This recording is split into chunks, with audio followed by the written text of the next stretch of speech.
In the emerging world today, media is power. It is expected to be a tool for social reorientation. Reports on key sectors such as health and security is expected to be treated based on verifiable facts, as if otherwise it could lead to outcome that can affect social security. On 14th August 2017, reports had emerged from the conference state that placed it across all platforms, both national and international. The report, an alleged deadly and mysterious health outbreak that had claimed over 60 lives. What could have happened?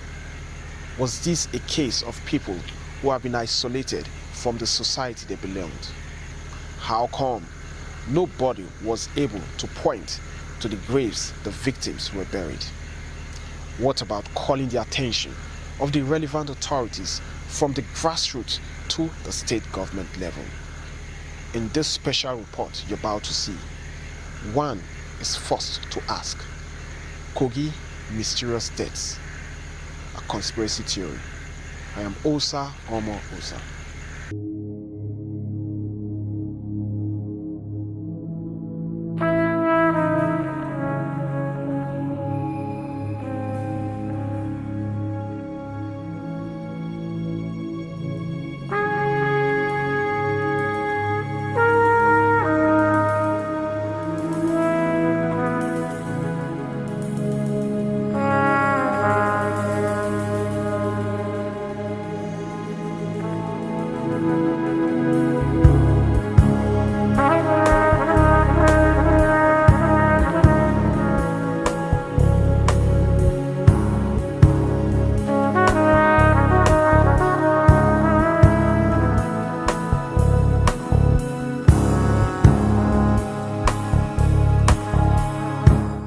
It was an unfortunate event. The news actually emanated from DPO and Yagba West local government area with various figures of deaths. I went there personally leading my team to Okoloke in Yagba West local government, and we met with the community leaders. They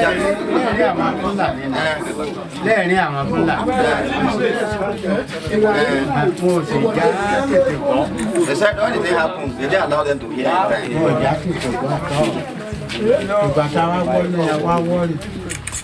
but when they heard it, then they were worried.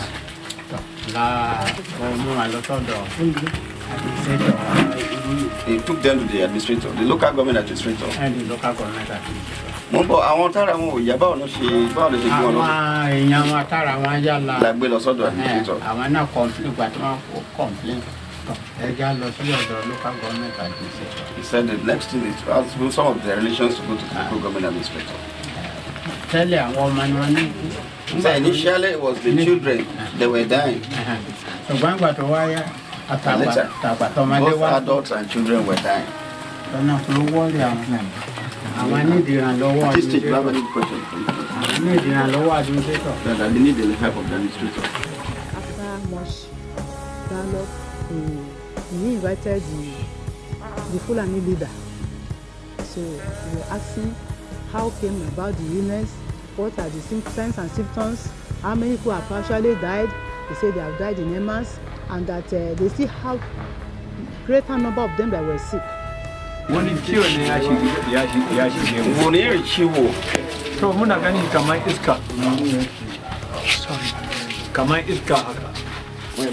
did it start? Akwai safe jiki?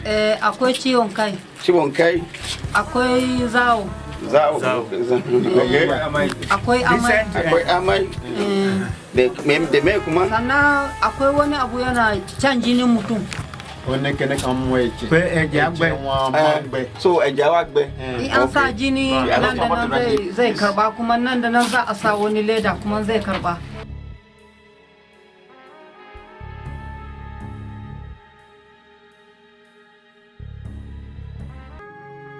This case of public health importance that we've been tracing from Okoloke.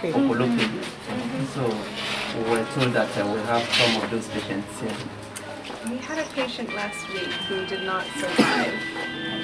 So the patients, we had probably 3. 2 were discharged, 1 came very ill and didn't survive. The child who died was a 2.5-year-old, and we definitely had a positive, he was bleeding, he had a lot of bleeding around, so we tried to make the diagnosis viral hemorrhagic fever, but the Lassa came back negative.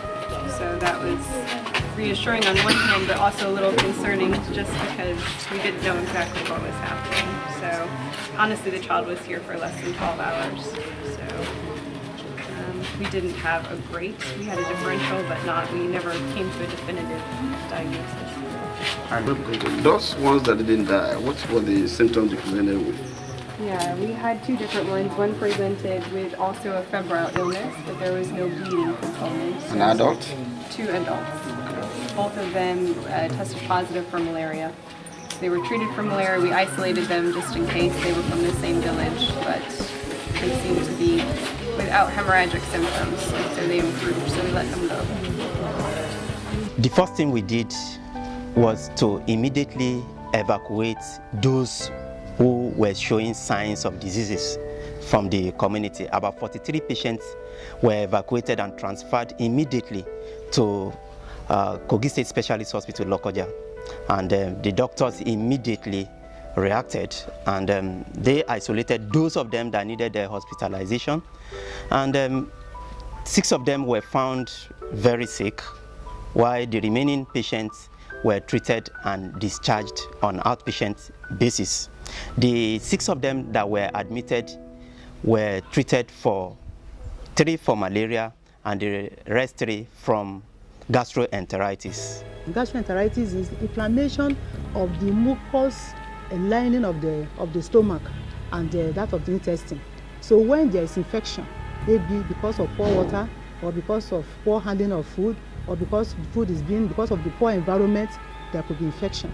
So when that mucous lining of the stomach will be irritated, and when there's inflammation, you see the child or even an adult stooling, that watery stooling more than the normal, and it's something that can be controlled. Gastroenteritis is actually classified as broad. It's a broad category. Most patients that have diarrhea or low watery stools is as a result of some irritation of what we call the GI tract, the gastrointestinal tract. So anytime there's an irritation of the gastrointestinal tract, as a result of a virus, as a result of a bacteria, as a result of a fungus, you can classify all that as gastroenteritis. From various investigations conducted, laboratory investigation, we found out that among the 3 that had gastroenteritis, only 1 of them yielded heavy growths of Klebsiella species. The remaining 3 had malaria, and they were treated. Within 3 days, they recovered fully and were discharged. So, because we could not trace this disease to any outbreak, there wasn't any sign suggestive of a viral hemorrhagic fever. And then there was this news all over the media, and we needed to go back to the community to, find out the actual cause of this disease and to verify every figure that emanated from that community. Because under the new direction agenda of His Excellency, there is no room for rumor. And as a Chief Executive Officer of the ministry, I couldn't have sat within the comfort of my office and generate figures. So I needed to be there myself. And that was why we went there for the second time, to dig in and trace every death to the grave. We conducted a thorough verbal autopsy and ideal line listing. That was what we did.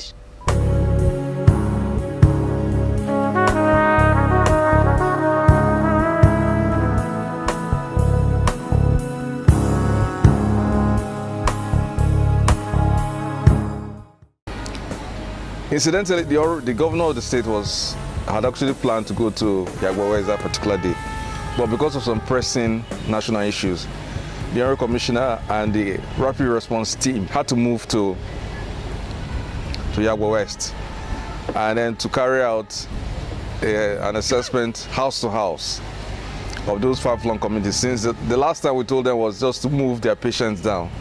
We felt that this time around we should comb the communities and ascertain if there was any ongoing illness or epidemic going on.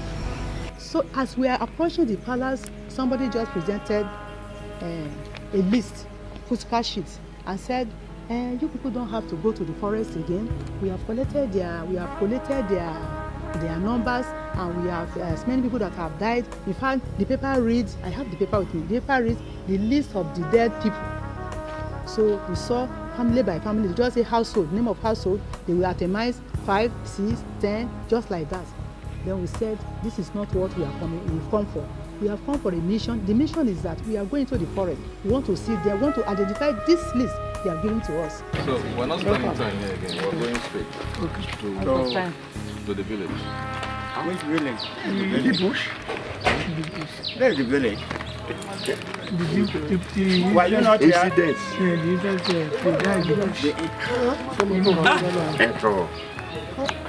Not all areas are motoring. Okay, maybe some areas like the Guinea View. Where did you get this figure from? Okay. You can only go. The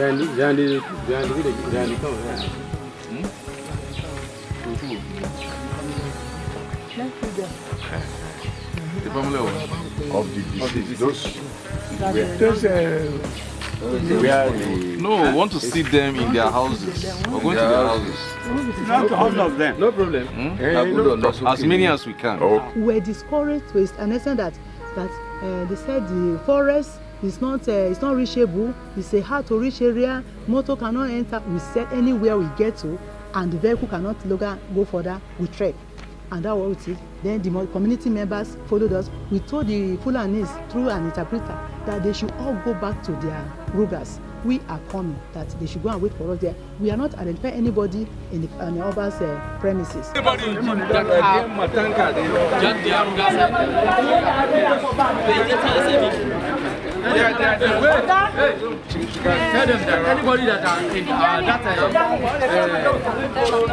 We didn't think that we could rely on information from the officials of the local government, because we wanted to data validity, wanted institutional body, we're getting the correct picture from the households.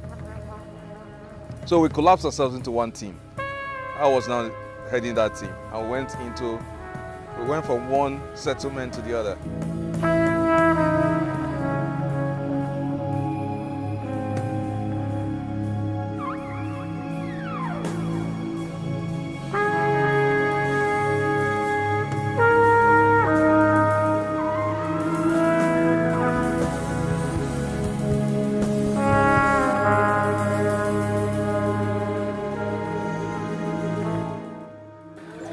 You can see that from each family you identify the key households. Then from the households you start finding out the death and then the cause of death. Thereafter I'll now see if it's possible for me to locate where it's buried, then I'll take note of that. So who are the household heads? Why Shugabana? Mesunashi. Have you in them? Idi me. Idiwa. Sule. So now good afternoon. Say Nebu maybe Mishi. Yusuf. Inaike. Yusuf Muhammad. Yusuf Muhammad. Say what they are number. Sunanka.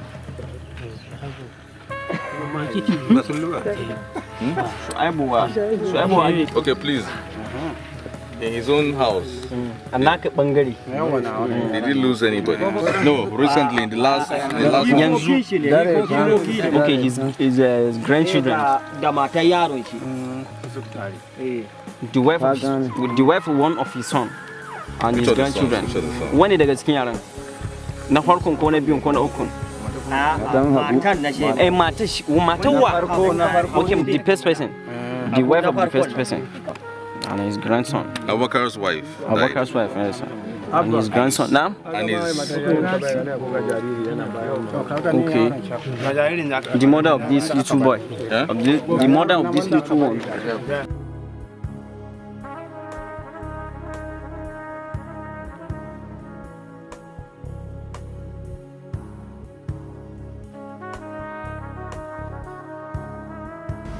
Then we now begin to acquire what led to these people that died. One was like she delivered after 2 weeks of her delivery, was the one that she died because she delivered at home, one. And when she had that complication, they didn't take her to the hospital earlier. They were using their own self-medication, their herbal something, putting things together. They said before they now took her to Egbe General Hospital or Egbe Ekwa Hospital, she gave up. Now this Abubakar's wife, what did they notice at the time she died? Wai ita mata Abubakar din nan me kun ka fahimta a lokacin da Allah ya mata rasuwa? Me kun ka fahimta lokacin da Allah ya ita mata Abubakar din rasuwa gare ta? Lafiya kawai ya kama shi. Lokacin da ya haifu lafiya lau an samu sati biyu shine ciwo ya kama ta. She said she delivered with very healthy and okay after 2 weeks. And yana ciwo ciki ne ya dame ta an kai shi asibiti. After 2 weeks, after she delivered after 2 weeks of delivery, after she delivered for 2 weeks, then the stomach pain started from her. Where did she deliver? In after haihu. A gida lafiya lau lokacin da ya haihu. She delivered here. And sannan ba ta da lafiya tun take fara damunta. Sai aka kai ta ina? An kai ta Ebe. Asibiti. Then they took her to the Ebe hospital. After they comes back here, then she come down. Okay, what were the features? What were the things you noticed? Kaman me abubuwan da kun ka fahimta gare ta. You may not know exactly. Yana amai kaman jini baki haka. Vomiting of something like blood. Then the other one was that she was stooling. That these are babies now. She was stooling, and before they didn't take the child to the hospital early, and it died just like that. We identified something and we asked them what was the presentation, what was the signs and symptoms of these children that died. Say they were vomiting. How about Ramatu's daughter? Yana amai baki haka. Kaman a jika. Shi dai yana fama shi ma ciwo ciki. Amma shi dai yana amai kaman koi. She says she vomiting of something look like egg. Ciwo ciki kuma the stomach pain. Baya kuma mun gani ya hauka sai yana haka yana ihu. Yana zabura. Was he having convulsions? Tana yana shi haƙuri ki haka. Was she have high fever? As medical personnel, we know that it was just malaria. You know, when it is malaria, if it is not treated, anything can happen. And you are not on good diet, the environment is not conducive because they are exposed to cold. So that was it. So at the time, we now saw that they became excited. They now started calling us, please come, please come, please come. In fact, we were tired. We were marching from one side to the other because we could not even use the vehicle again, the vans. So when we got there, we just see them, they would just come out looking at us, healthy people. There was nothing like problem with them. We saw a lot of, in fact, the environment is so vast because, you know, Fulani will always look for where they can have enough place for them to move around. We went further than what we expected because they became excited, and I was saying as if everybody has to be identified. And we did about 40 households. That is hot to hot, with interview. Madam, we're not taking that. Listen to me. Listen to me. You're a health worker. You're a health worker. Don't come and don't enter. If you have not confirmed a case of death, how can you say the person has died? Somebody is telling you that she has 6 children listed that are alive, and she's telling you that 3 others died. Where are those ones from? Are they her grandchildren? If she are grandchildren, she should tell us. Things are not done that way.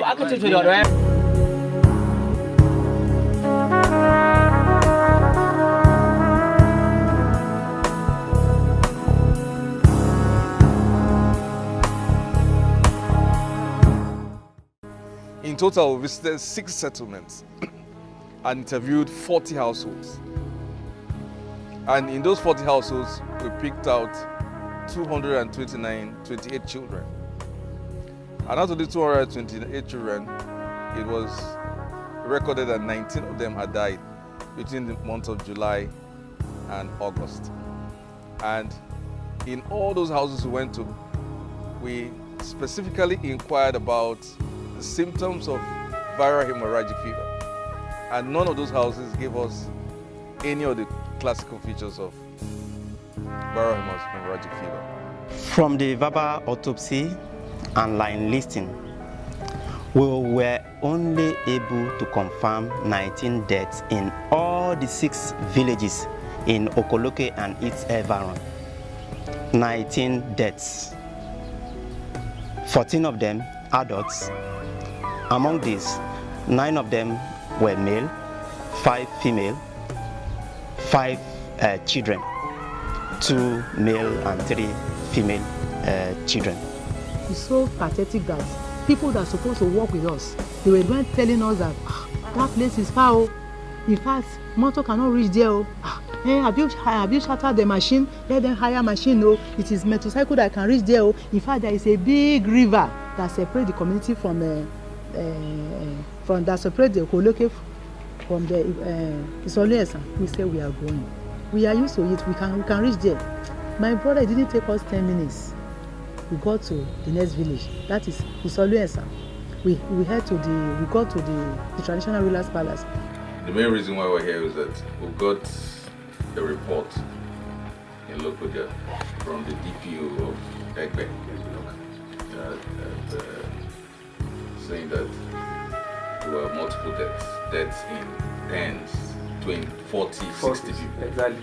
Said, in fact, he was surprised, and up to now, it's like an embarrassment that he traveled out of his community.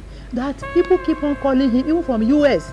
What are you doing outside when the community is on fire? There is outbreak of a strange. He said, He called these people, and they said they are just getting the rumor too. It's not happening.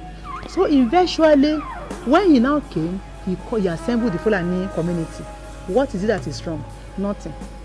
He said there was no outbreak, and that is the place they said they recorded 50 deaths. He said what he noticed was that when the fever comes, like which of them, the 2 cases or the ones that died? He said the fever that are disturbing their people now. So sometimes when it will start today, tomorrow there won't be anything. Next tomorrow, when it starts, then there will be back at here. Then there will be weak. The body will be very weak and restless. He said that is the nature of that fever. And most of them, when they give them treatment, they eat to the treatment. They get well. But when this guy comes,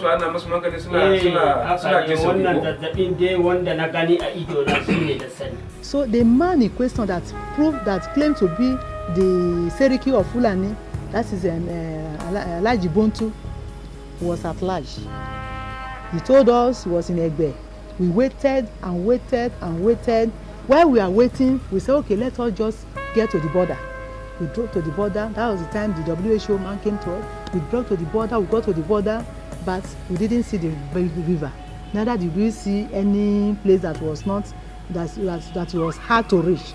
We got there, we put the soundboard that was even falling down, we took it off. That is goodbye to Isoluesa or welcome to Kwara State. We did it like that, just to make, at least to put a mark there. By Monday morning, something occurred to us that there was a need for us to find out the chief informant, that is the superintendent of police who gave the report in the first place. On getting to his office, he was irritable, and he told us that we hadn't visited the community that had the news, and we were taken aback. You listed Okoloke, Okoron, and Isalosa in your report, and we have visited those communities. So if there was any doubt, give us the informants that gave you those information. So the next thing, we got into his van and went to a nearby mosque. At the mosque, he told us that the information came from one liman in Okoloke. We now asked him, let the liman take us to, the Imam is a Muslim leader in that community. Let the Imam join one of our vans so that we can get to the community and actually inspect directly those ones that he feels actually died as a result of this. So the Oral Commissioner directed that we should hire a vehicle at all costs and move the informants along with the police escort and the local government team to the community. So the first community that the informant now, that this informant is coming from the superintendent of police, we stopped at Okora. Okora is a community that's just 1 hour before you get to Okoloke.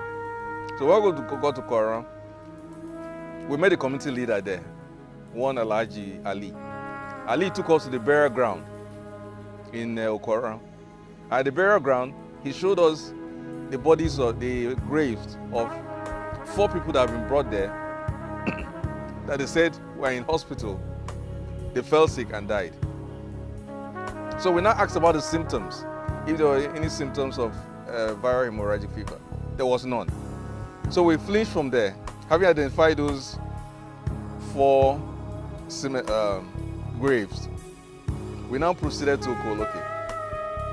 On getting to Okoloke, it was the same settlement that we visited. In fact, the areas he was showing us, he took us to the Muslim burial ground in Okoloke.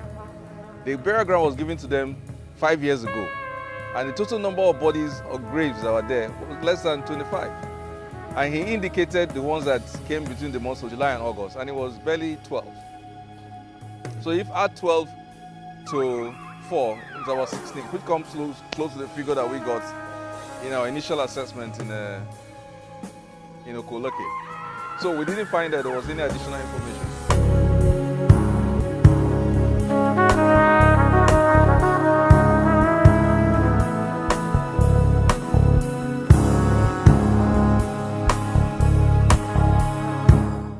It's important to state categorically that these deaths occur within the last 2 months, 8 weeks. And they were isolated cases. Even within same family, the cause of deaths from what they explained to us were not the same. One of the patients who was managed, who showed signs that could be suggestive of a viral hemorrhagic fever, was thoroughly investigated with sample taken to the designated laboratory in Federal Teaching Hospital, Irua, and it came out negative for Lassa fever. There is no sign of epidemic, and there is no history of hemorrhagic fever. So my conclusion is that there was actually no outbreak, and it was just a media hype that was generated from the office of the Superintendent of Police of Egbe. The social media is causing a lot of havoc, in the sense that is why most of the time when I receive messages from my WhatsApp, I try to decode. I try to see, it's not every message I receive I forward to people. At times I delete, because so many things are happening that are not happening. And this is the root of the problem we have in this country. We believe in false falsification. People just sit down in their comfort zone and begin to falsify things. I want to appreciate His Excellency Alhaji Yaya Bello, the Executive Governor of Kogi State, for the role he has played. When the news got to him, as a compassionate leader that he has always been, he couldn't sleep. He gave us ultimatum to quickly go there and investigate, and you know this will not be possible without proper funding. The fund was released immediately, and all the patients that were evacuated from Okoloke community and its environment to Lokoja for proper treatment were treated at no cost.